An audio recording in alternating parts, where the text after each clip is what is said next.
بكم في فيديو جديد. غبرت يعني عارفتها، غبرت بزاف شهر وقيله، دابا مازال ما حطيت حتى حاجه، حيت قبل ديك الشهر كنت سافرت ووليت وصافي مباشره مور ما وليت، حيت كنت ضيعت العطله في الخريج وهذا. فاش وليت كانت السيمانه ديال الفروض وسيمانه بلان ديال الفروض، ها الفرد الثالث ها الفرد الرابع، المهم الروينه كحلا كاع اللي راهم يقراو راهم في نفس الحاله. صافي دركينات سالينا الفروض وسالينا القرايه وسالينا كل شيء، باقي غير النتائج وكيبان لي بلي ما غاديش يكونوا النتائج. كاين اللي داو النتائج ولكن لحد الان ماشي كل شيء دا النتيجه ديالو. ما علينا، هاني وليت ثاني حيت سالينا، وغادي ان شاء الله هاد السيمانه والسيمانه الجايه غادي يكونوا اكثر ديال الفيديوهات، حيت راني جالسه وما عندي ما يدار، ما عندي حتى حاجه تشغلني. وفوالا صافي غادي نديروا الفيديو ديال كما غادي تكونوا شفتوا في العنوان. اليوم غادي نهضروا على واحد كرتون ديال سيمبسون، غادي تكونوا تعرفوه، انا متاكده باللي اغلبيه فيكم غادي يعرفوا، لان كندير واحد الضجه كبيره وماشي في موضوع واحد، دونك بزاف ديال المواضيع اللي دخل فيهم هذا الكرتون. انا ما عرفتش علاش اختاريت هذا الموضوع بالضبط، ولكن غير هكا اختاريته، حيت المره اللي فاتت فاش كنت هضرت على تيليتوبيز قلت نكملوا شويه في هذا المحتوى اللي فيه الكرتون وداكشي ديال الطفوله وهذا. صافي قررت باش نديرو باش نعطيكم معلومات اكثر الناس اللي ما عارفينش، يعني شي مرات بحال لي غير واحد الحاجه كتشاف صافي اي حاجه صرات موراها كيبقاو يسبوها فيها وكذا. وقلت انا غادي نجيب لكم التفاصيل، غادي نقول لكم هذا الكرتون شكون الشركه المنتجه، شكون الشخصيات اللي فيه، على ما كدور القصه نتاعو، وشنو هما التنبؤات اللي نسبوهم له، واش هادشي صحيح ولا ماشي صحيح. وخليت لكم في التالي كاع واحد الفيديوهات مقتطفين من هذا المسلسل، كاين شي وحدين اللي منهم كانوا تمنعوا من العرض، انا غادي نحطهم، ولكن في حاله ما كان وقع شي مشكل في لا فيديو ولا دوزوا عندي الانستغرام ديالي، غادي نخلي لكم هنايا وتما غادي نخلي لكم المقاطع. وصافي بلا ما نزيد عاد نطول اكثر من هكا، الا كنتم مستعدين يلا نبداو الفيديو ديالنا.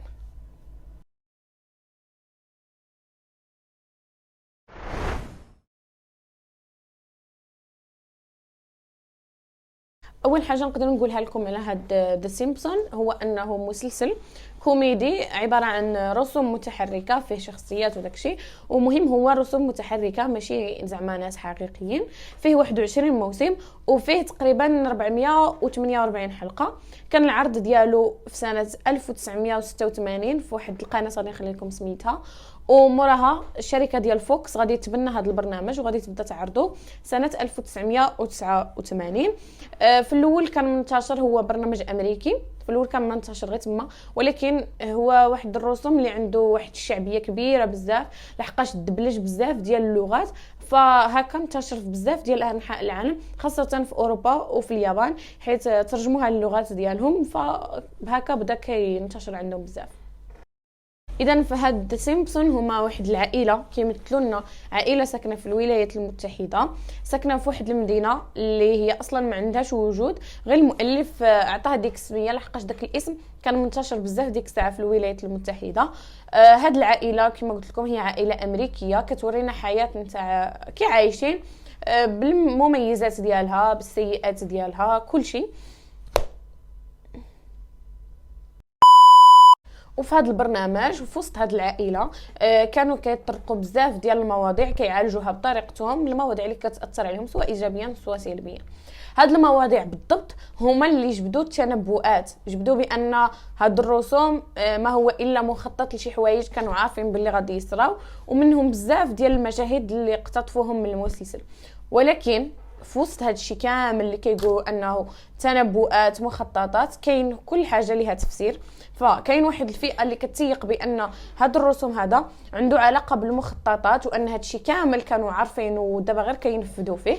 وكاين واحد الفئه واحده اخرى كيقولوا بان داك الشيء هو غير مونتاج، كيقتطفوا ديك اللقطه من المسلسل وكيبدلوها على طريقتهم. احنا غادي نشوفوا هذا الشيء، شكون هذه الفئه اللي عندها الصح، واش الاولى ولا الزوجه، باش نعرفوا التنبؤات اللي تنسبوا لهذا المسلسل واش صحيحه ولا هي فقط ادعاءات لفقوها الناس من شي حاجه. حيت كنشوفوا كلشي الناس كتركب على الموجه، غير كتبان واحد الحاجه بسببها صافي اي حاجه كتجي موراها كتولي بسببها. باش نعرفوا هذا الشيء واش صحيح ولا غلط غادي نبدا نعطيكم بالترتيب التنبؤات اللي تنسبت لهذا المسلسل، وغادي نقول لكم واش صحيحه ولا غلط بناء على تحليل مجموعه ديال الجرائد ومجموعه ديال الدراسات والناس اللي كيفهموا في هذا المجال، يعني حلوا هذا الشيء هذا، وهما اللي غادي يعطيونا الجواب واش هذا الشيء بصح ولا ماشي بصح.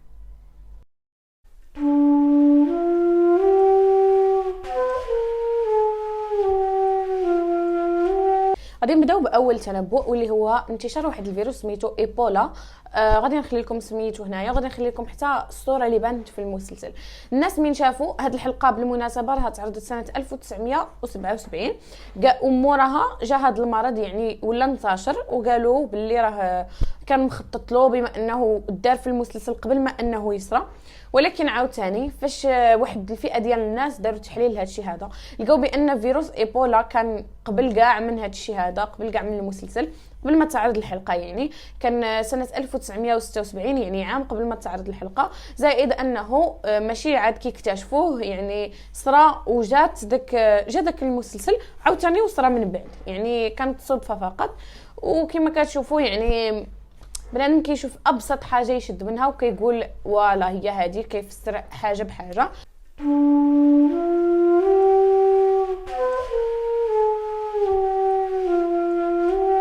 التنبؤ الثاني اللي تنسب لهذا المسلسل ديال ذا سيمبسون، غادي تكونوا كاملين عارفينه او الاغلبيه عارفينه، هو فاش جا فيروس كورونا. دونك فاش جا فيروس كورونا الناس انتشرت بزاف ديال التصاور في مواقع التواصل باللي راه هاد السميه ديال فيروس كورونا بانت في هذا المسلسل. بينوا واحد المذيع كيقول باللي راه كاين واحد الفيروس جديد سميتو كورونا، هادشي اللي كاين. ولكن موراها غادي تجي واحد الجريده وغادي تاكد بان اللقطه من المسلسل ماشي هي هذيك. الفيروس كان انفلونزا صراحه، في المسلسل كان سميتو انفلونزا اوساكا، يمكن كنظن هكا سميتو اوساكا. وكان السبب نتاعو الغريب في الموضوع ان السبب ديال هذا الفيروس كان خارج من واحد المصنع ياباني، فالناس ربطوا هذا الموضوع بهذا الموضوع، والناس اللي كيفهموا في المونتاج داروا تعديلات على هذاك البرنامج ديك اللقطه، وداروا فيروس كورونا بلاصه الفيروس ديال اوساكا.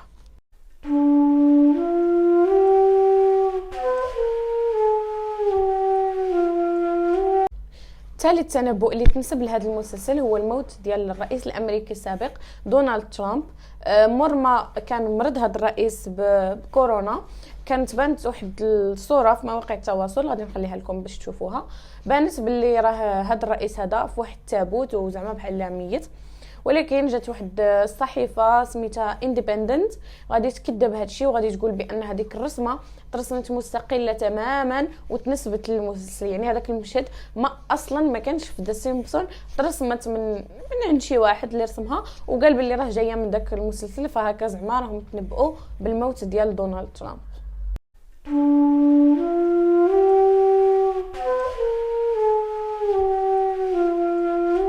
التنبؤ الرابع كنظن غادي يكون وصلكم، هو فاش ماتت الملكه اليزابيث الثانيه. بانت واحد الصوره في مواقع التواصل كتبين واحد المشهد مستوحى من مسلسل ذا سيمبسون، بينين فيه الملكه اليزابيث والقبر تاعها مكتوب فيه 1926 2022 اللي هو تاريخ الازدياد ديالها وتاريخ الوفاه ديالها، وهذا الشيء بطبيعه الحال راه كان قبل الموت ديالها.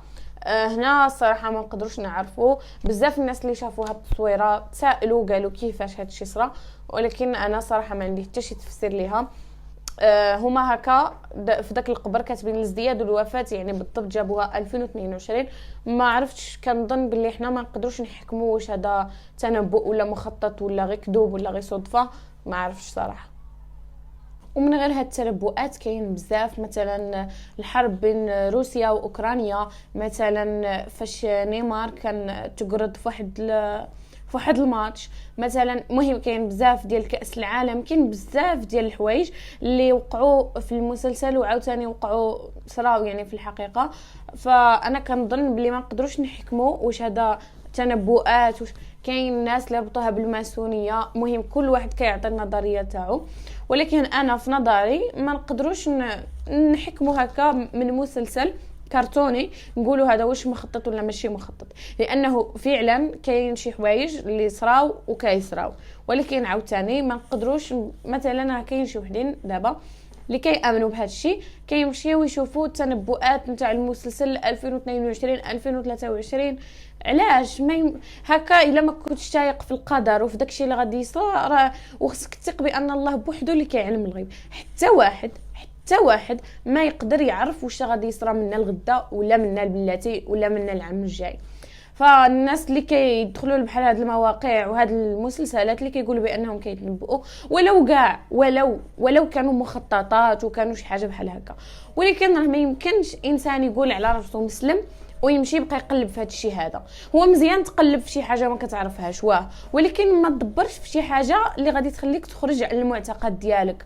نمشي انا ندبر هاد الرسوم واش كيقول 2022 باش ندير منها اتونسيون، هاد الرسوم واش كيقول 2023 باش ندير منه اتونسيون. لا ما يمكنش هكا. وإلا عاد دخلتوا تفرجتوا المسلسل، انا صراحه ما عمرني ما تبعته، ما كنفكرش نتبعه غير باش نصاوب بهذا الفيديو هذا. دخلت شفت شي فيديوهات هكا، صراحه انا صراحه ما عجبنيش كونسيبت نهائيا. دايرين الاله وهما دابا كاملين عندهم 4 الصباع والاله عنده 5 الصباع، زعما داكشي باش نميز عليهم. ما شي حاجه يعني ماشي لوجيك، سورتو الا كنت مسلم راه ما غاديش تثق في هادشي هذا. وكيديروا يوم القيامه وباللي داك الاب ديالهم ما عرفتش شنو سميتو، حيت انا اصلا ما تفرجتش هذا المسلسل هذا. مشى للجنه وفاش جا يوم الحساب والعائله نتاعو يعني كانوا مدمرين في الارض، طلب من الاله ديالو استغفر الله العلي العظيم، طلب منه باش ينزل الارض وينقذهم ونزلوا اجلوا الساعه. هادشي ما حنايا يعني كمسلمين ما غاديش نثقوا فيه. هادشي اللي بغيت نوصل لكم. انا بغيت نقول لكم فاش تشوفوا شي موضوع دارج وكاين بزاف الناس راهم يهضروا عليه، ماشي تشدوا وتتبعوا هذيك الناس وشنو راهم يقولوا وصافي وسالينا. لا، عندكم مخكم، كاين الانترنت، كاين كتوبه، كاين بنادم تسولوه، ماشي غير صافي قالوا تنبؤ صافي انا راني ثاقه بلي هذا تنبؤ وانا نبقى نمشي نقلب وشنو غادي يقول هذا الكرتون هو اللي غادي يصرى. لا، قلب، شوف يكفي تشوف غير واحد الحلقه. راه المسلسل تبارك الله فيه مع شحال من موسم، شوف غير واحد الحلقه غادي يبان لك العربون مزيان. الا تفرجتو هكا غير فور فان معليش، ولكن باش تفرج له وانت سايق في داكشي اللي يقول، ولا تفرج له بهدف انه يعطيك واحد المعلومه على واش غادي يصرى في المستقبل، فانا نقول لك ما بلان ما حتى حاجه. واصلا هادشي ما كيوصل لوالو. كثرت شويه الهضره على هذا الشيء هذا، ولكن انا شفت باللي ماشي غير هذا الموضوع، غادي يجيو مواضيع اخرين غادي نديرهم من غير هاد السيمبسون، لان لحد الان ما كنشوفش باللي راه باقي عاد هذا الشيء هذا بزاف. ولكن انا اللي كنشوف بان الناس اي حاجه كيشوفوها صافي اللي صرات راه تنبؤ كاين في المسلسل، ماسونيه، مخطط.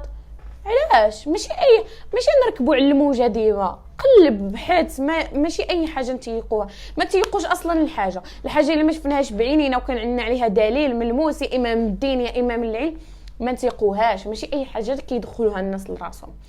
فهادشي اللي بغيت نقول لكم، لان انا شفت شي مشاهد في داك المسلسل صراحه ما عجبونيش بزاف، وشفت باللي بزاف ديال الناس في السوشيال ميديا كيتيقوا اي حاجه. داكشي علاش بغيت نصيفط لكم هذا الميساج هذا مور هذا الفيديو. وان شاء الله جايين سلسله ديال الفيديوهات، كاين بزاف ديال الفيديوهات اللي راني خدامه عليهم وراني موجداتهم باش انني من خلالهم نوصل لكم شي ميساجات من خلال داكشي اللي راني نشوف دابا في السوشيال ميديا، الناس كيفاش كيتعاملوا مع هاد المواضيع اللي طالعين في الطوندونس وداكشي. ماشي اي واحد كيتعامل بعقلانيه الصراحه، كاين الناس اللي غير كيشدوا المعلومه هكاك وكيتقبلوها. ما تقبلوش المعلومه الا ما كناش متيقنين فيها 100%. نبحث نسول اهل العلم اهل الدين، راه كاين عطا الله ما تسولوا، كتوبه، كاين كتابات، كاين المراجع، كاين مئات حاجه نقدروا نقلبوا فيها. ولكن الخطا اللي ما خصكوش ديروه هو تثيقوا اي حاجه شفتوها. دابا غادي نخليكم مع واحد لقطات من المسلسل اللي غادي تبين على هضرتي وعلى هذاك الشيء اللي راني نقول لكم انا وداك الشيء اللي راني كنحاول نوصل لكم. في حاله ما كان شي مشكل في هذا لا فيديو واضطريت انني نقلع هذوك المقاطع كما قلت لكم في الاول، راني غادي نخليهم في انستغرام، غادي نثبتهم عندي في البروفيل ديالي، واللي بغى يدخل يتفرج لهم ولا صيفطوا لي في انستغرام صيفط لكم ليا ولا المهم اي حاجه. غير بغيتكم تشوفوا دوك المقاطع كي دايرين، غادي يتوشيوكم الصراحه. اي واحد مسلم ومتشبت بالدين ديالو غادي يتوشيهم هذاك الفيديو وصافي. غادي نخليكم دابا تشوفوه.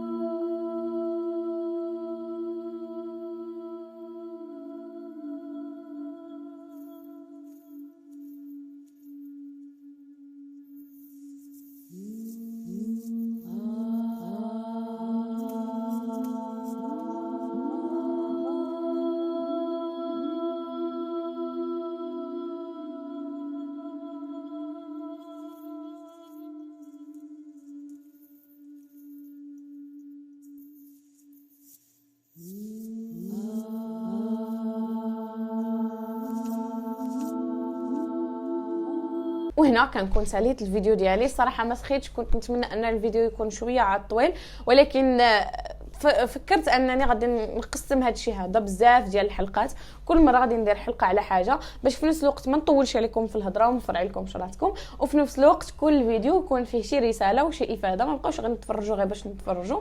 ودابا راه العطله ما غاديش نقول لكم غادي تمشي غير تفرج ولعب وضحك، ولكن او موان راه دابا عاد البدايه ديال العطله نستافدوا واحد شويه وصافي. كنتمنى انكم تكونوا استفدتوا معايا في لا فيديو وتكونوا ديتوا شي حاجه نفعتكم. ما تنساوش تخليوا لي اقتراحات ديالكم في كومونتيرات ولا في انستغرام ولا فين ما بغيتوا، انا موجوده ديما وفي اي بلاصه. وصافي كنقول لكم حتى الفيديو الجايه، باي باي.